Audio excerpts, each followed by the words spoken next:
let's talk more about those intrinsic motivators, the cultural type things that sales leaders, revenue leaders can focus on to maintain the people that they have. I do think to the extent that you can get people together periodically, as expensive as it is, getting them together periodically live is probably the number one best thing that you can do. You're facing a big challenge with pipeline generation and forecasting. It's like trying to plan for the future of your business, making sure you have a steady stream of potential deals while also trying to predict what's coming. It's a delicate balance between having enough opportunities and accurately guessing what might happen next. The worry of either not having sufficient chances or getting future predictions wrong is always there.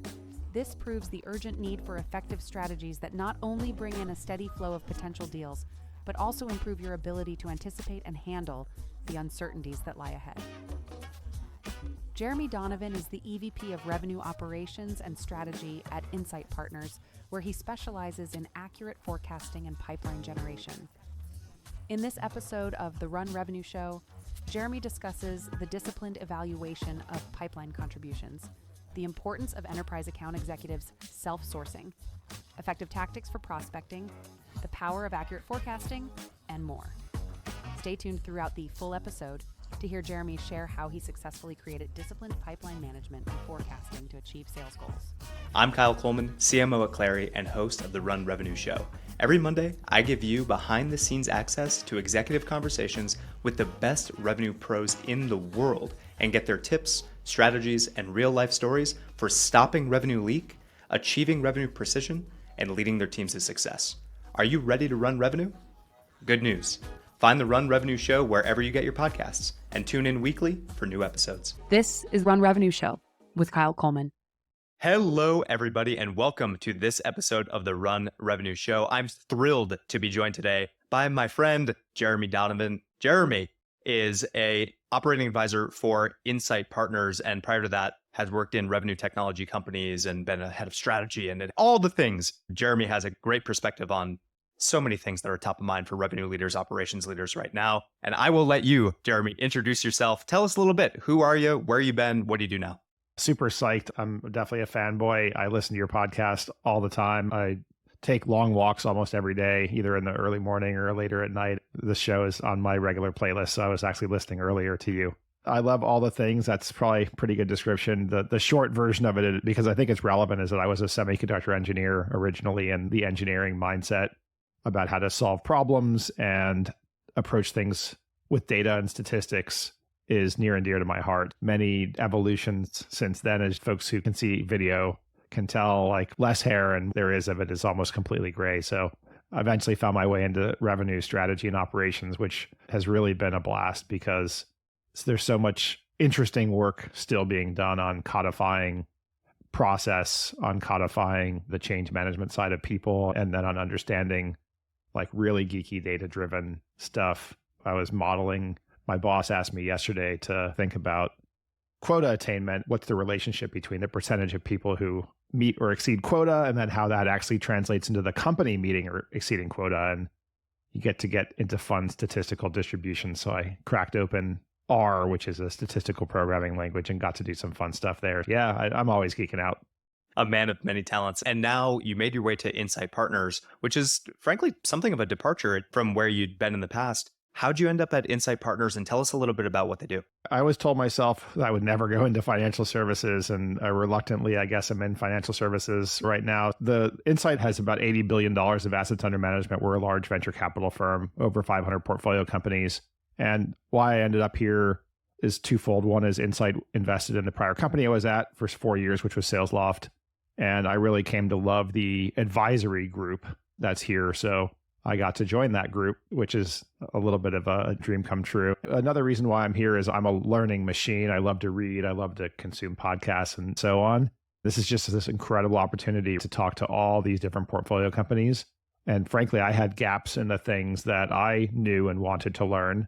And by being able to come here, I get to see some of those things, like very large deals, $10 million plus deals I had never been involved with, or very small, hyper high speed transactional stuff, state and local government, international selling, channel selling. There was a lot that I hadn't necessarily done. So to think deeply about those things and collaborate with my colleagues who have been there and done that, and those things has been invaluable. And a perfect segue into kind of the meat of the topic today, which is you just ran this unbelievable survey across the portfolio to understand general practices, best practices, what separates the good from the great. I want to understand, and now knowing what we know about your background, this makes perfect sense. A self-admitted data nerd, seeing everything from a revenue strategy operations standpoint, now has this kind of beautiful petri dish that you can go and experiment in, this data that you can go and swim in. Talk to us about the survey that you ran, the methodology that powered it, and then we'll talk about some of the main highlights that you found.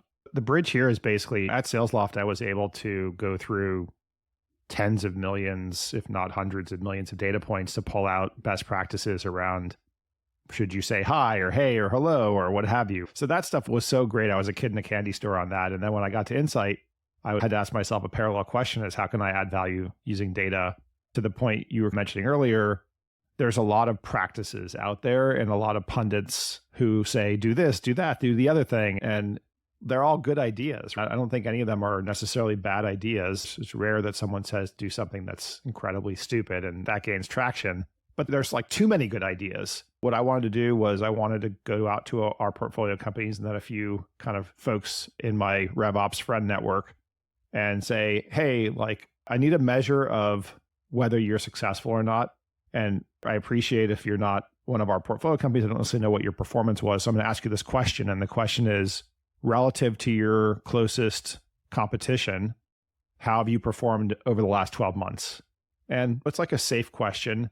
I think people are going to lie to one shade of gray. Like you might say somewhat better, even though if you're about the same, but you're very unlikely to say much better unless you really perform much better, right? Like extreme lies at either ends of the spectrum are rare. So we actually took that and correlated that against actual performance for the portfolio. And it did turn out that companies who said they did much better performed about 2x higher on most of the SaaS metrics that we track. They're reasonably honest, and that's highly correlated with outcomes. We asked that question, and then we asked them 85 other questions, and the 85 other questions were practices. They could be stuff, and we broke them into 9 categories. So stuff in go-to-market strategy, sales comp and quota, tech and data governance, sales process, pipeline, talent, CS, sales leadership, and order to cash. So like we tried to span the totality of what's in go-to-market. And then in the end, what we wanted to do is we wanted to say, okay, what's the gap between high performers and low performers? On which practices is there a big gap between the high performers and low performers? Because that's the stuff that matters. What is it the high performers are doing that the average or low performers aren't focused as much on?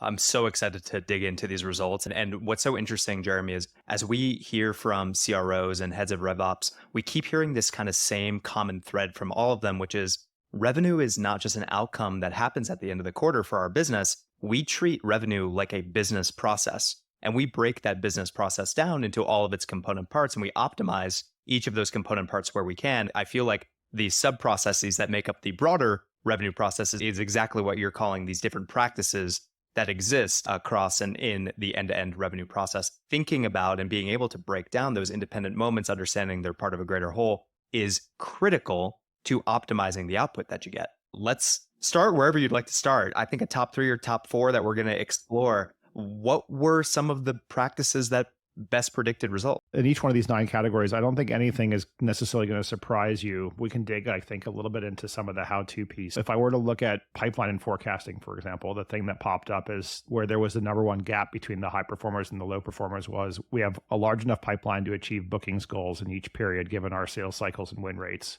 What that to me is it's all about discipline. When I came into this job 2 years ago, I was like, now I get to really test this thing about whether when a new CRO, new sales leadership comes in, can they really move the needle? Is this really all product and brand and whatever? And sales is just like an execution thing. I've been able to observe instances of where new CROs have come in, and the ones who have been successful in turning around the fortunes of companies are ones who are maniacally focused on pipe gen. If you listen to any of those folks that come from the PTC, Blade Logic, App Dynamics, Snowflake's diaspora, you probably had a bunch on your podcast. They just beat the drum on PG, PG, PG. They're always talking about it. Again, double clicking a little bit on the how, because I think the what here is obvious. The how, I think, is that these companies are extremely mindful about understanding the pipeline contribution by source. They were recording this right around planning mode for most companies. So they're thinking about how much pipeline do I expect from inbound? How much do I expect from AE self-sourcing? How much do I expect from outbound SDRs? How much do I expect from channel, right? To really break these things down. And then you can go at a more granular level, even in marketing, those inbound demo requests, how much of it comes from maybe you have an owned event, maybe you have search engine marketing, like whatever it is, to go really granular at where that pipeline is going to come from. That I think is absolutely critical. And then making sure you've budgeted and funded to be able to do that successfully. And then if I double click at the individual AE self-sourcing level, there's an expectation. Again, I rely on those kind of PTC Blade Logic folks. There's an expectation that even enterprise AE self-source, that's a hot theme right now. People are questioning in which organizational contexts should outbound SDRs even exist. But whether they do or do not, I don't think there's a question of whether AE should at least be self-sourcing some percentage of their pipeline, especially in those instances where they have relationships and can rely on referrals and lower friction ways to get in. The interesting thing about this, Jeremy, is that it really isn't rocket science, but it is science. And what I find in speaking with a lot of revenue leaders is they have this super tight cadence around the forecast.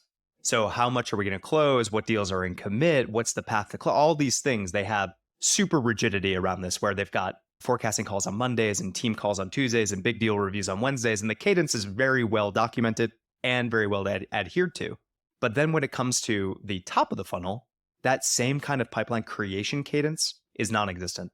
And they're just crossing their fingers and hoping that the right activities are happening from an outbound standpoint, that the right programs are being executed from a marketing standpoint, and that there's cohesion between and among those programs. The best companies that I see have a really tight cadence around pipeline creation, where they're getting the right people in the room at the right times, talking about the right things, inspecting the right things, challenging each other, making sure they're aligned on those expectations for where pipeline is coming from, but also setting and holding their teams accountable to the right activities and incorporating the intent data, reaching out to the right accounts, to the right people at the right time. All these types of things has to happen with precision.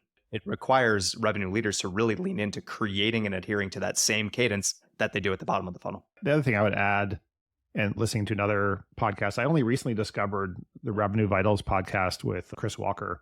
And I hopped on the phone with him to just bounce some ideas off of him. And he generously gave me some time to chat.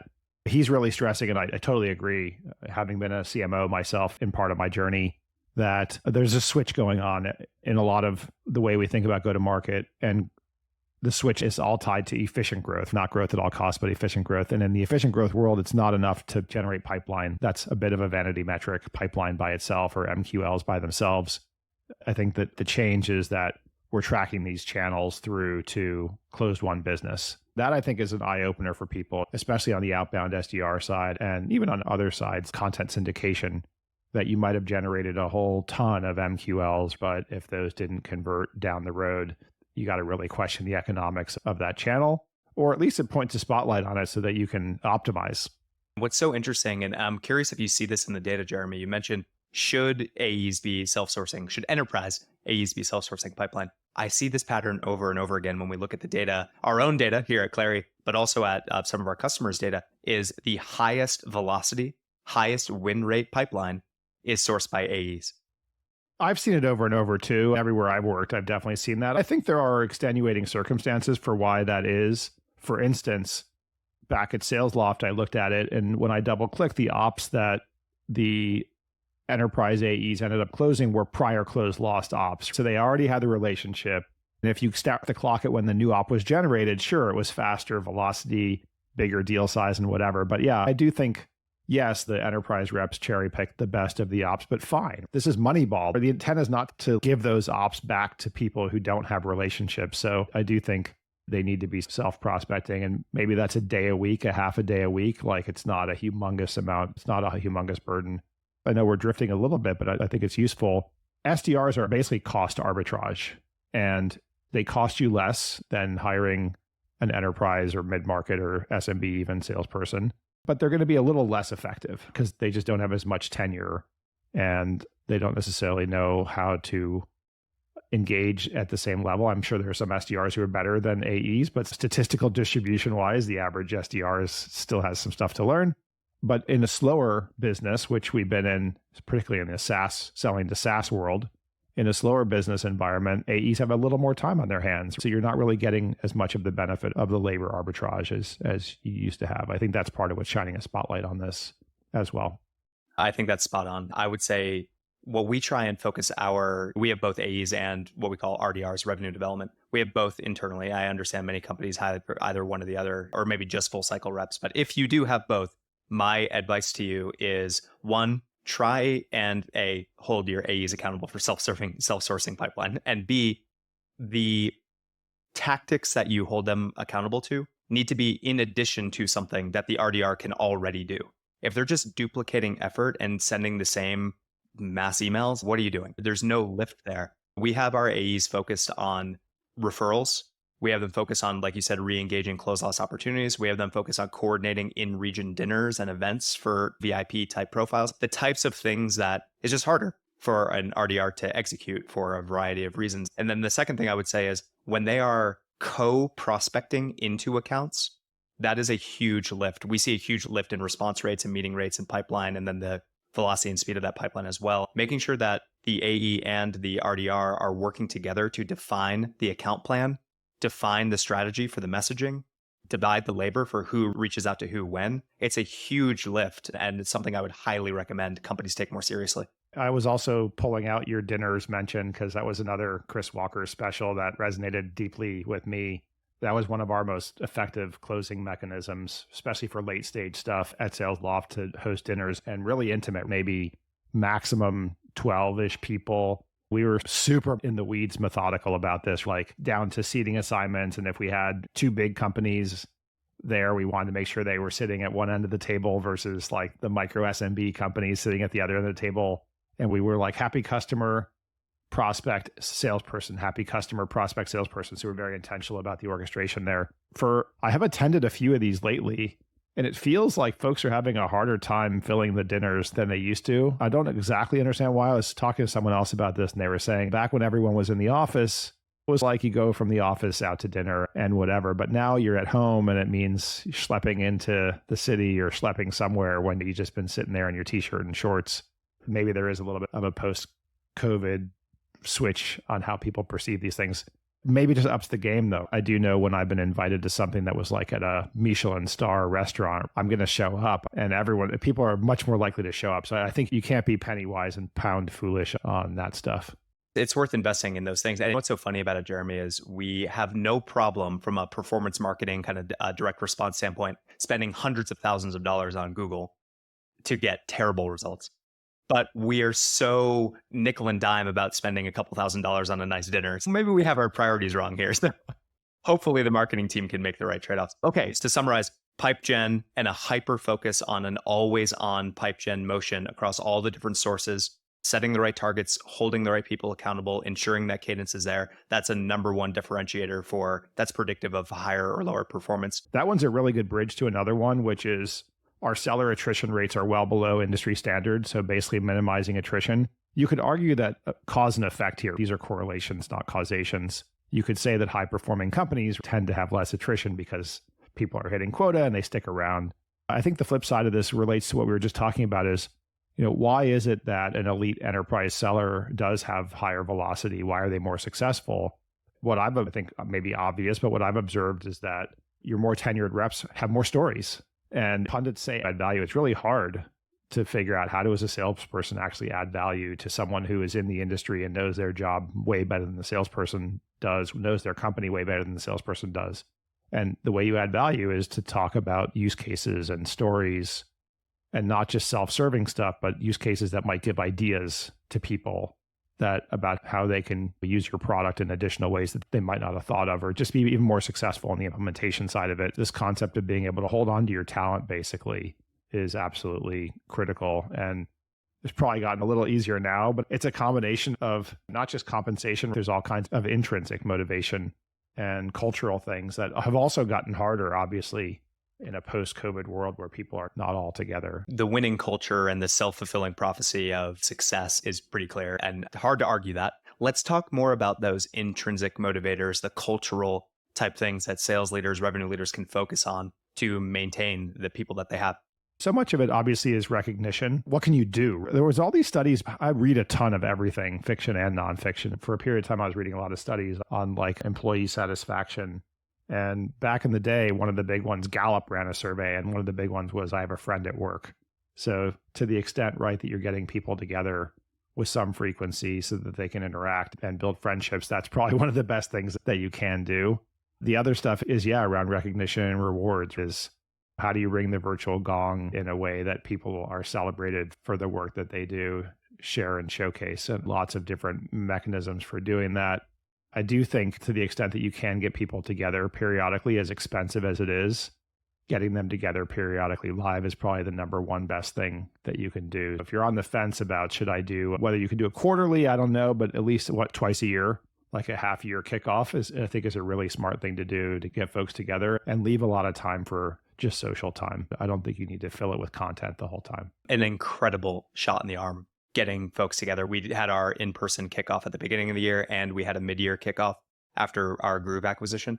And just the energy and the good vibes and everything, it happens organically. People miss each other, people love each other, and then creating that friend at work is a really interesting thing. One other thing that I've seen our leaders do, and these things sound small, Jeremy, but they do add up.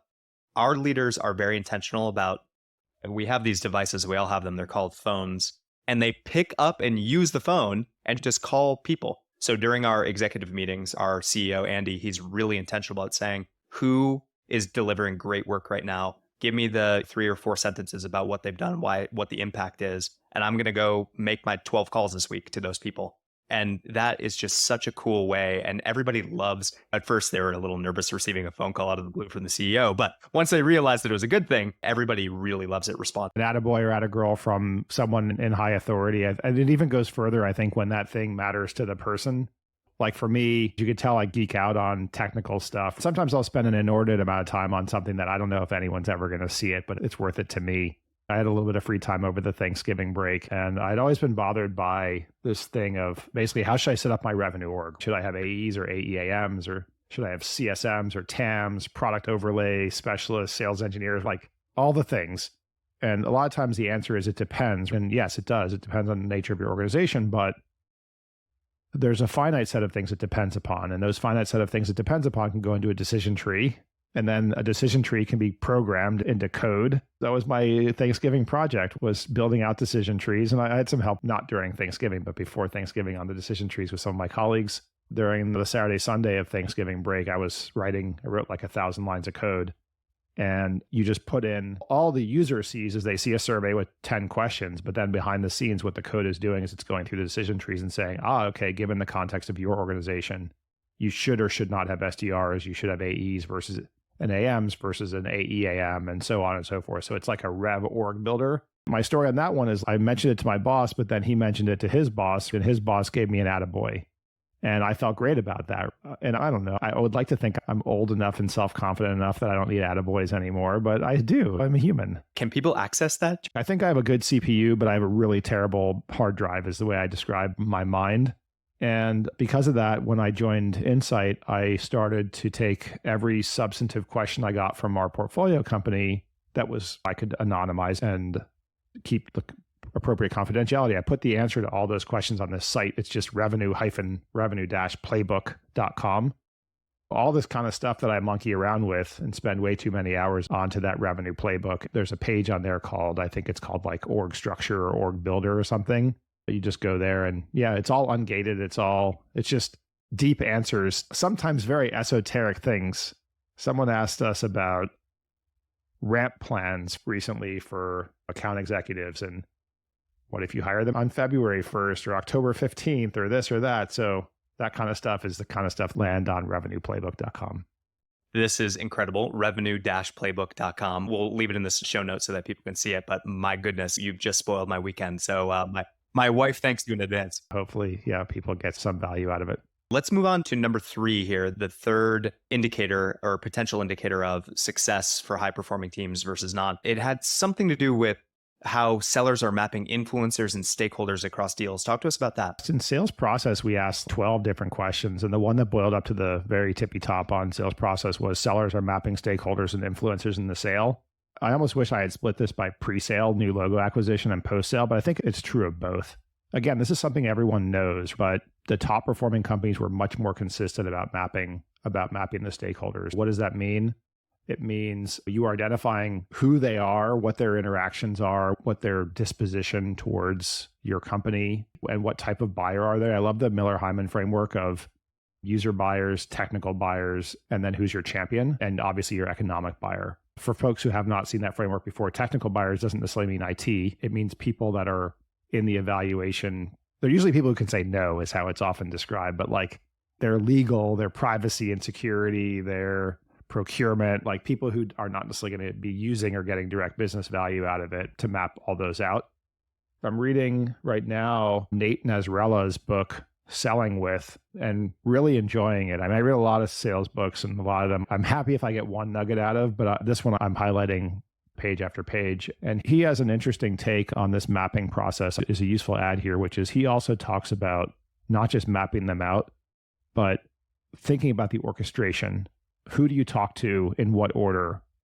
That's next level for sure. I've not seen that before, so I wanted to give Nate a shout out on that from what he had in the book. You can take it to whatever level of sophistication I think is appropriate for you, mapping however you want. I don't think you need to go into a super sophisticated tools necessarily to do that. However you do it, I think is sufficient.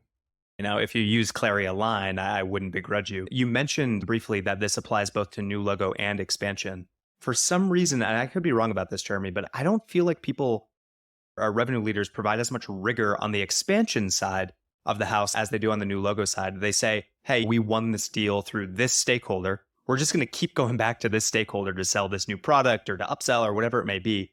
That is leaving something on the table. How does this manifest in the post-sale? There's different circumstances. So one is that you're upselling, in which case you're right, you have the same decision maker, or the form of cross-sell where you're selling a different product to the same stakeholder. But if you're cross-selling into a different part of the organization, that's a different story.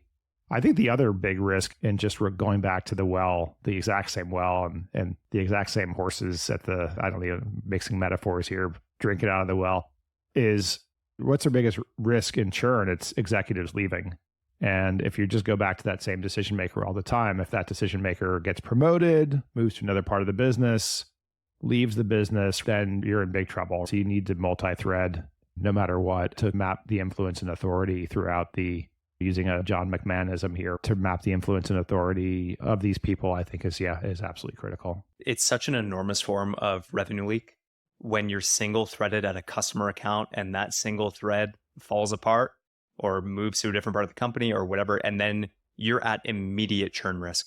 Not only are you at immediate risk of not expanding, not cross-selling, you're at risk of losing the deal entirely. And so this mindset of post-sales multi-threading is both to shore up renewals as well as hopefully to lay the right groundwork for any sort of upsell or cross-sell into a different part of the business.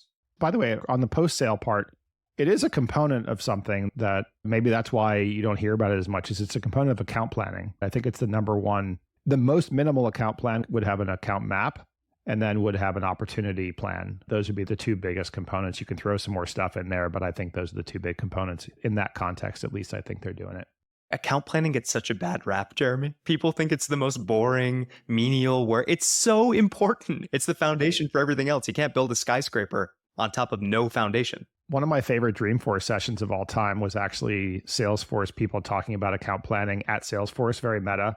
And I followed up with the people who had given that presentation like a year or two later, because I was so impressed and I wanted to find out how it was going. And I said that it actually collapsed. And I was stunned because it felt so buttoned up. And I asked why it collapsed. And it collapsed for exactly the reason that one would expect, is it basically collapsed because of the people.